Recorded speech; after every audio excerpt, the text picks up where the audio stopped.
السلام عليكم ورحمة الله وبركاته. ازيكم يا بنات؟ عاملين ايه؟ يا رب تكونوا في احسن حال.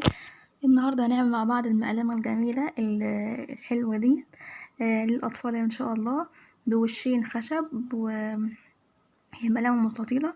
هنعملها ان شاء الله بوشين خشب، وهنعملها بطريقة مبسطة وسهلة، وازاي نقدر نغلفها ونظبطها كده زي ما انتم شايفين بالشكل ده، عشان تبقى لواجهة حلوة للعميل لما يشوفها. وبعدين بقى لو لقي كيس مثلا بحاجة باسم بتاعك مطبوع، تحطي فيها وتوديه. تمام كده. يلا نشوف هنعمل ايه مع بعض. بعد كده يا بنات الوش المستطيل دوت زي ما احنا مش شايفين، انا جبته كله مع بعضه. في الاوردر سيبولكوا تحت صندوق الوصف من جروب خيوط نور الجمل القطاعي ان شاء الله. تمام. وكل حاجة مظبوطة، والمقاس طبعا مظبوط، 4 ملي. والخيط دوت خيط براند مستورد مش مصري، من مها ايش ايش. وسيبكوا برضو اللينك بتاعها تحت في صندوق الوصف. والاوردر الخيوط انا جبته قبل كده برضو، وهنزلكوا برضو تحت في صندوق الوصف وفوق علامة الاي. تمام. وهستخدم معاه ابرة 5 رفيعة عشان تدخل بين الفتحات بكل سهولة. ومعايا هنا ابرة تنظيف، ومعايا المقص طبعا لتنظيف الشغل. بعد كده هنشوف اي اتجاه. ممكن تبدأي من الاتجاه الطويل، انا هبدأ من الجنب ده كده عشان القفلة بتاعت كل سطر تبقى في الجنب، ما تبانش كويس، ما تبانش اوي يعني في الوش. هنعد كده من الفتحات اللي جوه من ورا لقدام، هنمشي مع بعض.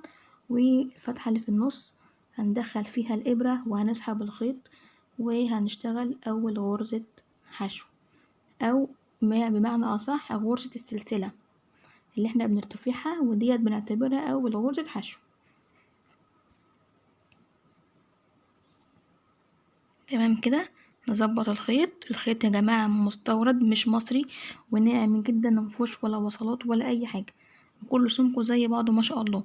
هنسيب حتة فتلة كده صغيرة مسافة عشان ننضبط في الاخر بين الشغل. وهروح على الفتحة اللي بعدها واسحب الغرزة، وهعمل اول غرزة حشو في الفتحة اللي بعدها.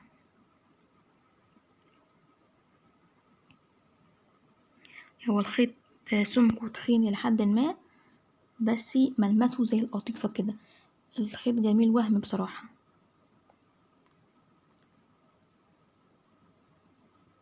وكمان الفتحة اللي بعدها هنشتغل فيها غرزة حشو.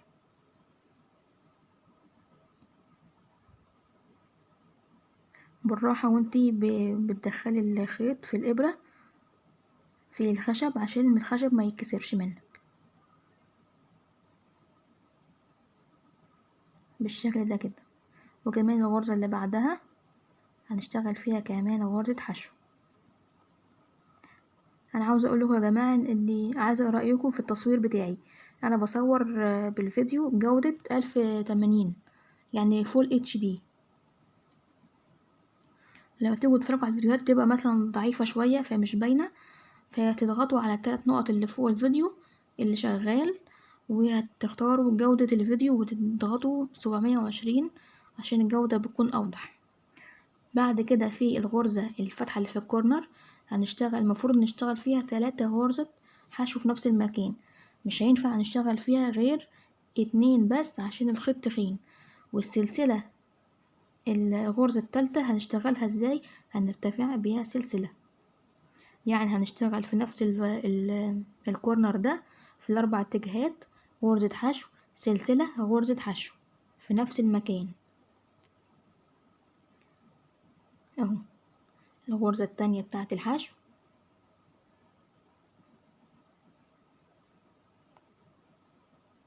يعني السلسلة اللي احنا ارتفعناها دي بمثابة غرزة تالتة اهو، بالشكل ده كده. غرزة حشو سلسلة غرزة حشو. بعد كده هنكمل بنفس الطريقة في كل الفتحات لحد ما نوصل للكورنر التاني، هنشتغل فيه غرزة حشو سلسلة غرزة حشو.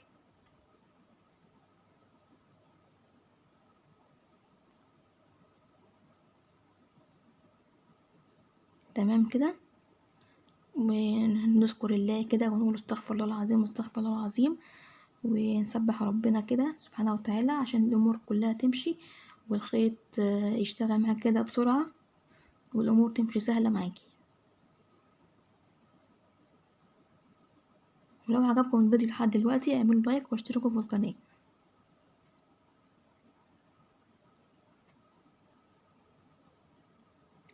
الخيط تخين شوية بس حلو بصراحة، عجبني. تمام،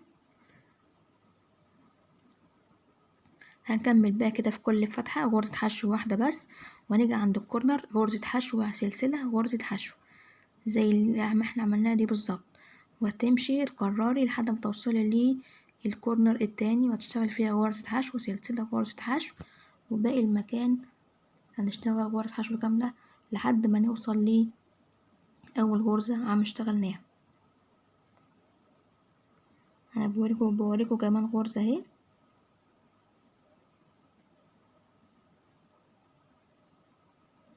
هكمل انا بقى برا الكاميرا واجيلكوا تاني نقفل الغرزة مع بعض.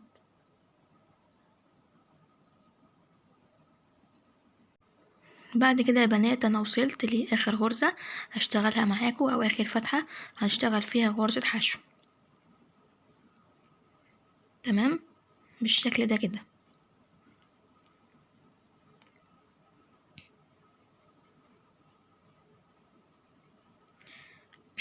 انا بصور ودلوقتي بسجل صوت، لان كان في وش جنبي معرفتش اصور وانا بشتغل.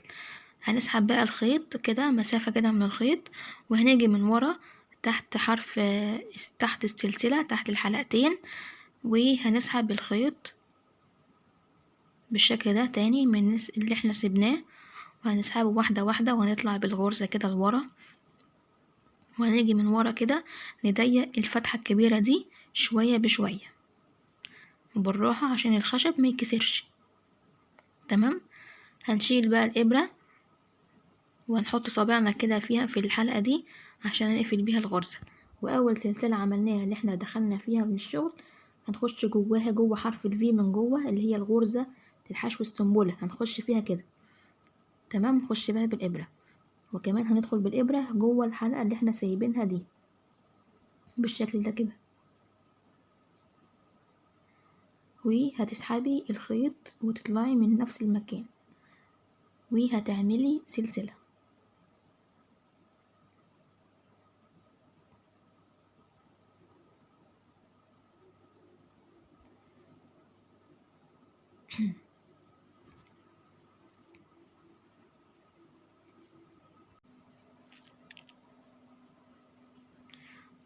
اهي بالشكل ده كده اهي عملت معايا عقدة، او ارتفعنا بقى بالخيط وهنشتغل اول غرزة سلسلة. تمام، بعد كده هنشتغل في كل الحلقات جوه حرف الفي اللي هو اللي في النص ده بالظبط، غرزة الحشو جوه حرف الفي هنشتغل فيها غرزة سنبلة،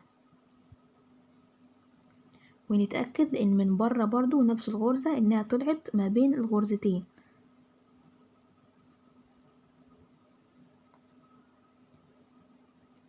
وهنسحب كده بالشكل ده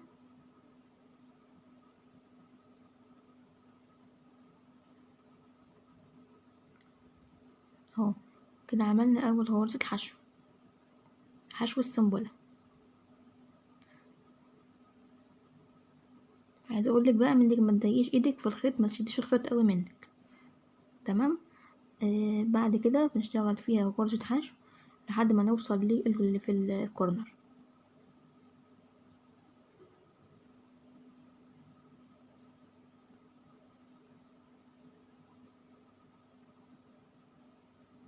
بالشكل ده.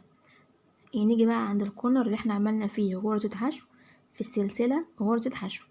اول حاجة هنشتغل في غرزة حشو عادية، غرزة حشو اللي هي السنبلة يعني عادي، نفس الغرز اللي احنا ماشيينها مع بعض.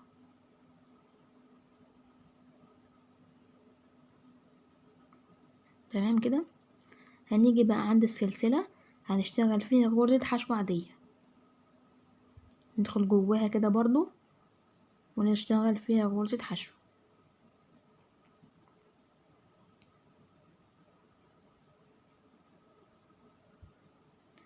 والغرزة الحشو التالتة اللي في نفس المكان، وحاولي تتنش كده الشغل عشان يديكي الشكل بتاع المستطيل اهو. الغرزة التالتة برضو في نفس المكان.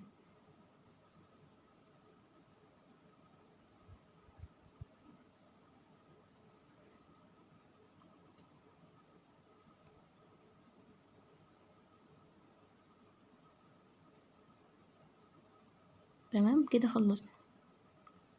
بعد كده بقى هنشتغل ايه؟ في كل غرزة من دي غرزة حشو عادية خالص زي ما هي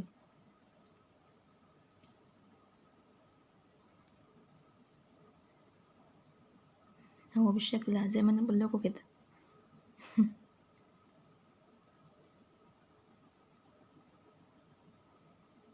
اهي اتأكدي انها دخلت بين الحلقتين من قدام ومن ورا.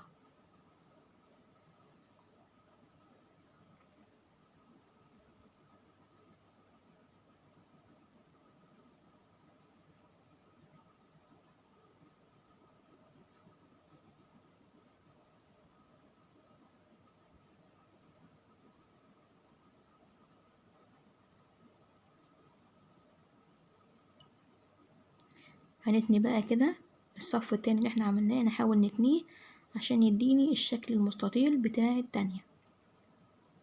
كل ما تشتغلي كام غرزة اتني حتة.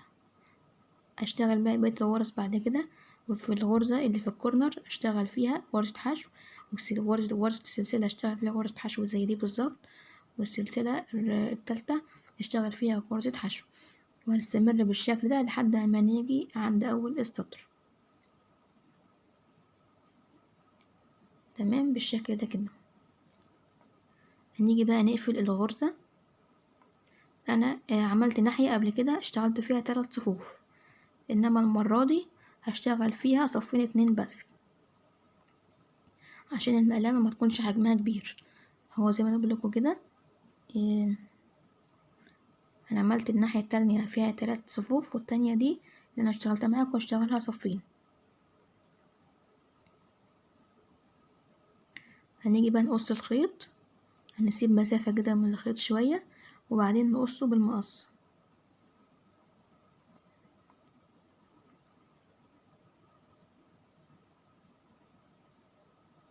بعد كده هنجيب إبرة التنظيف، هنسحب بقى الخيط كده وهنيجي نعمل غرزة كده قفلة السطر بغرزة نظيفة وحلوة وجميلة عشان تبان زي أي غرزة احنا اشتغلناها. هنيجي عند أول غرزة من الغرز اللي احنا في أول الصف اهو، هندخل بالإبرة كده تحت الحلقتين اهي،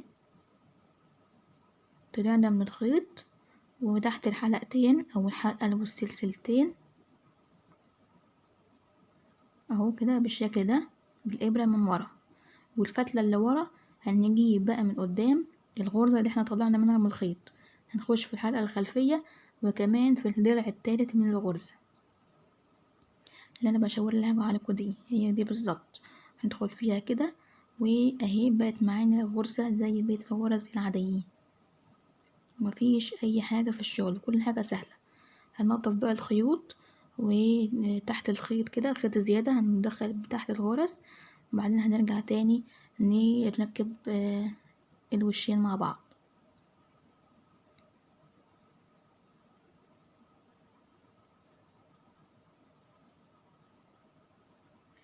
انا كده خلصت كده ونضفت الخيوط الزايدة من دي ودي، وهنجيب بقى الوشين، الوش ده ونساوي الوش التاني مع دول كده اهو، وهنيجي من الطرف الصغير او الناحية اللي عرضها قصير هنحطها دي على دي بالظبط ونقيس، وهنيجي عند الغرزة اللي احنا ارتفعنا فيها سلسلة عملنا فيها غرزة حشو، هنعد من هنا، والناحية التانية هنمسكها، هنمسك الغرزة دي والغرزة دي بالصابعين بتوع الايدين وهنعد، وهنمشي كده 1 2 3 4، والغرزة اللي في النص هنحط فيها مثلا علامة تمام كده. اهي حطينا فيها اي علامة كده لحد ما ما نوصل الخيط. والناحية اللي قصادها الغرزة اللي في النص، اللي هي غرزة السلسلة اللي عملنا فيها غرزة الحشو، هتحط صبعك الكبير من هنا والصبع الكبير من الناحية التانية، وهتعدي من نفس اللي احنا عديناها دي بالظبط.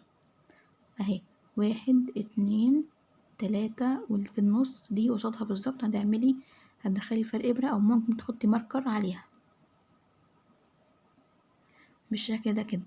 هنجيب بقى والناحية التانية برضو كذلك نحط فيها ماركر بس لحد ما نخيط، ونخيط من الجزء اللي تحت.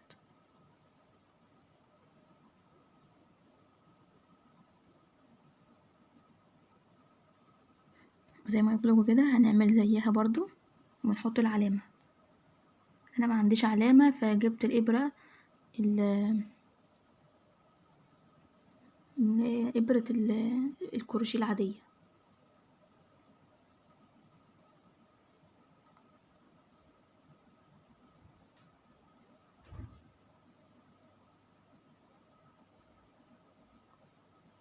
زي ما انا بقوله كده، تحاولي تظبطي الغرزة اللي في النص عشان هنبتدي نخيط من هنا، والناحية التانية برضو كذلك. هنجيب بقى خيط، وهنقيس بيه المسافة اللي احنا هنخيط بيها الشغل. هنجيب من اول الابرة والابرة بتاعة التنظيف، هنقيس كده الخيط من المسافة دي للمسافة دي 3 مرات. 3 مرات هي هتقضي ان شاء الله الغرز اللي تحت. وكمان انا عاملة مسافة زيادة، نفس الطول زيادة، يعني انت هتقيس 3 مرات وتقيسي كمان الرابعة او 4.5 كمان، عشان يبقى معاكي خيط احتياطي لو فاض عشان ما يفوتش منك.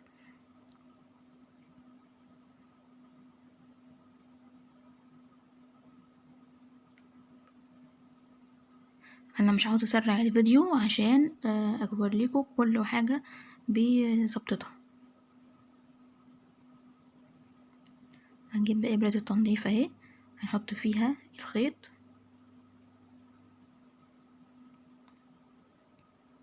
اهو.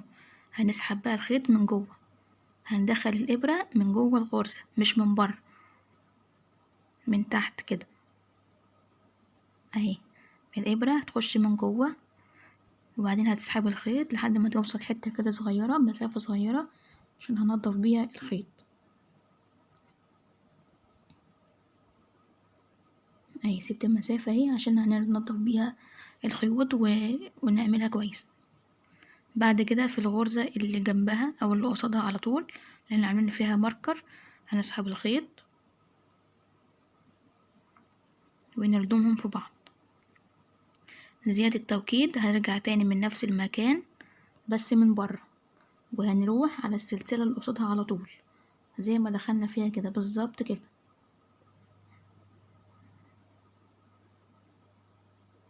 اهي، تثبيت. بعد كده هنروح عند السلسلة، هنرجع تاني من الأول، نروح تحت الحلقتين وناخد بالنا هنخش تحت الحلقتين اهو بالشكل ده، والغرزة اللي قصادها كمان الناحية التانية وتسحبي.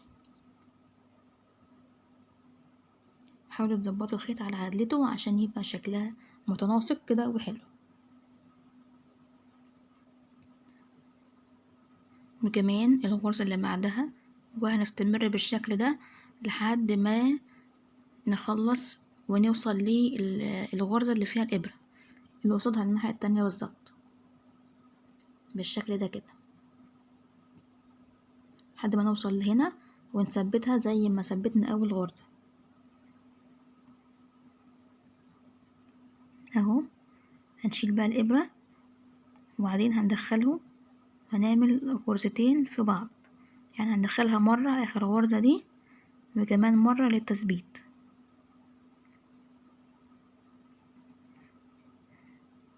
بالشكل ده، عشان بقى نعمل الإبرة من جوه. هنخش في الغرزة اللي بعدها على طول بس من جوه ايوه كده، وهنسحب الخيط زيادة بقى عشان ننضفه كويس تحت الخيوط اهي. عاوز اقول لكم انها واسعه قوي من جوه.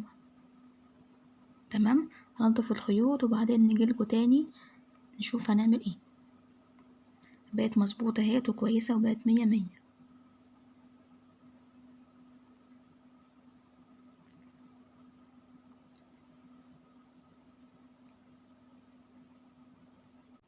وجيت تاني يا بنات بعد بعد كده يا ما بنات نضفت هنجيب لكم بقى تاني الخيوط بعد الزايدة، ما جينا بقى ايه ركبت هنركب عملت البطانة البطانه بره بتاعتها الكاميرا وركبت السوسته بالظبط. عملنا نفس اهي. التفصيل ونفس البطانة ديت انا المقاسات ونفس عملتها قصر ازاي البطانه نقصها بالظبط وازاي في نركبها الفيديو باليد التاني او من الجزء التاني بتاع طريقة الشنطه سهلة جدا، المستطيله وكمان اللي بوش تركيب خشب السوستة ودبل اهي اكليريك. هسيبها لكم بالشكل ده. تحت في الصندوق والفيديو الوصف، البطانة وقصها وهتلاقوها وشرحناها نفس كمان فوق هي علامة بالظبط، الاي. علامة وتركيب الاي السوستة دي لما وكل تدوسوا حاجة عليها في الفيديو اللي هتلاقوا هسيبلكوا كل على الفيديوهات الشاشة اللي انا دلوقتي بقولكوا عليها ايه فوق فوق على علامة الشاشة، فوق الاي، على الشاشة. واسلفهولكوا تحت في تمام، صندوق الوصف. بالتفصيل وتركيب تمام. السوستة واخذ هندخل المقاسات وتركيب الكيس ده كده البطانة هي نفس اللي احنا هنعملها جوه الشنطة او المقلمة بالشكل ده. هنجيب بقى البطانة كده بالشكل ده وندخلها ووريناها لكم جوه برضو ازاي ونظبطها. نخيطها. وهنجيب حرف السوستة بالشكل ده هنطلعه اهو بره، الجرار بتاع السوستة هنطلعه بره بالشكل ده كده اهو بالشكل ده كده. ونظبطه عشان هنثبت هنخيط السوستة مع كذا بعض غرزة بالدبابيس من وبعدين الأول هنخيطها كده في الاخر للآخر وتظبطي بالدبابيس اهو بتاعتك كده زي ما وريتها لكم كده في زي الفيديو ما اللي عملناه. فات. اللي قبل ده على طول هسيبهولكم. تمام. وانا اوريدي بس عشان خلصت بختصر واحدة، عشان وقت ايه الفيديو، خلصت واحدة عشان احنا اهيت. عملناها بالتفصيل. بعد واحدة كده تانية هي جبت برضو المقلمة بنفس التانية الوش كنت سلندر بس مغلصاها بوريكم الوش التاني مختلف انها جميلة بيمتان. جدا وبشوش اهو اي وشوش انت تحبيها خيطة السوستة للأولاد. دي أولادي اهي. تمام كده السوستة بتتفتح ومن بكل جوه سهولة اهي. اهيت، والبطانة اللي تمام كده خيطتها 100. اهو. يلا بقى نشوف وكمان في جبت الاخر. تعالوا مسطرة بقى نغلفها مع خشب. بعض. الحاجات دي انا جبتها في الاوردر تمام قبل كده. كده. عملت جبت كمان مسطرة مسطرة باسم باسم بتاعت احمد الولد باسم هنحطها صاحب فيها. المقلمة. اول حاجة هنحطها فيها كده، هنحطها له من جوه هنحطها فيها بالشكل ده بالشكل ده كده. كده. وبعدين هنقفل وبعدين السوستة هنجيب هنغلفها ازاي بقى بطريقة اهو. كويسة وبسيطة. بجيب هنجيب معايا كيس اكياس تغليف شفافة، كيس تغليف بالشكل ده كده بيتباع بتتجاب بالكيلو. بالكيلو. هنشيل البلاستر اللي هو كده. هنشيل اللزقة الورقة اللي بتحط على اللزقة. تمام. وبعدين كده هنقسمها هنفتحه نفتح الكيس كده ونحط وندخل المقلمة كده جواها. بالطول. مقدرش ادخلها بالعرض عشان العرض طويل اهو تمام بالشكل ده كده. وهنحاول نظبطه ونبني طرف الكيس نطبقه كده الجزء الفاضي ده اهو بالشكل ده. وهنجيب حتة والحتة اللي بتلزق بتلزق هنجيبها عليها قدام. كده. نفردها كده كويس اهو. بكده خلاص غلفناها.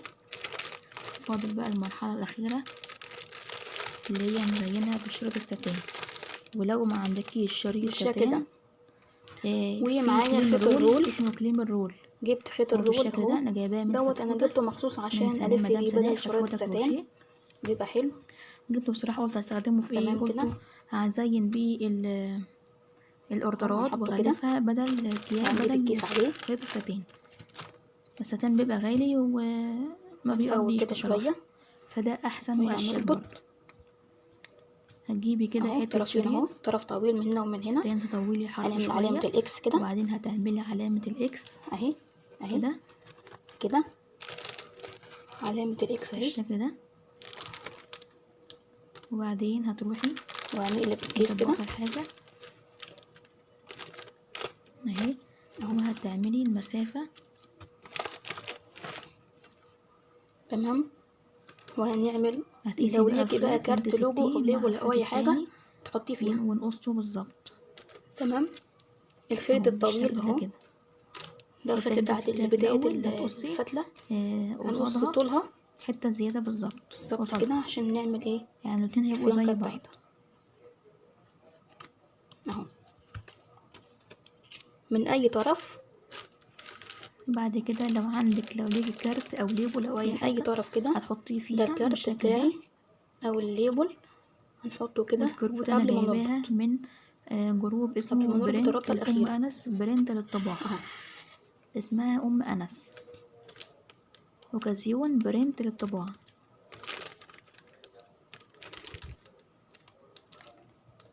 وبعدين بقى هنجيب ايه ال الف... الشريط من هنا لهنا وتعملي عقدة، وبعدين هتعملي فيونكة اهو. قبل ما نيجي نربط هنربط كده العقدة. انا المفروض الكارت اجيب، طبعا انا هيبقى غلطت معاكي غلطة، المفروض اجيب الكارت جوه في نفس الخيط بس مش هو بره كده. كده، المفروض ادخله عند الحتة اللي انا بقفل نرجعه فيها ورا دي، شوية. المفروض يكون في الحتة اللي تحت اليبل اهو. بالظبط قبل ما اعمل العقدة، المفروض هنعمل انزلها بره الفيونكة. اهي. انا لو ربطتها كده الفيونكة هتسيب وهيبقى الكارت بره فهيقع، وقبل ما تربطي الربطة دي تدخليه جوه شوية بالشكل ده كده، كل حاجة تبقى شيك تمام وكل حاجة تبقى بالشكل ده كويسة كده. وتمام. طيب واهم معايا من المقلمة الشغل تظبيط الشغل زي ما بيقولوا. جميلة اهي وتمام وشكلها حلو اهو. والكارت بالشكل ده كده. اهو بالشكل ده كده. ولو عجبكم الفيديو لحد وهنحطها بقى دلوقتي في كيس ما تنسوش بقى تشتركوا في مطبوع القناة باسمك او وتفعلوا سيدة زر او اي الجرس حاجة. كده عشان خلصنا نفسي الفيديو. لو اوصل ل عجبكم 5000 تعملوا لايك مشترك، واشتركوا في القناة حلمي وتفعلوا اوصل على زر 5000 الجرس مشترك عشان يوصلكوا اشعارات ان شاء واكمل الله الشغل اول ان شاء باول. الله السلام عشان عليكم القناة ورحمة تتفعل. الله وبركاته. والسلام عليكم ورحمة الله وبركاته.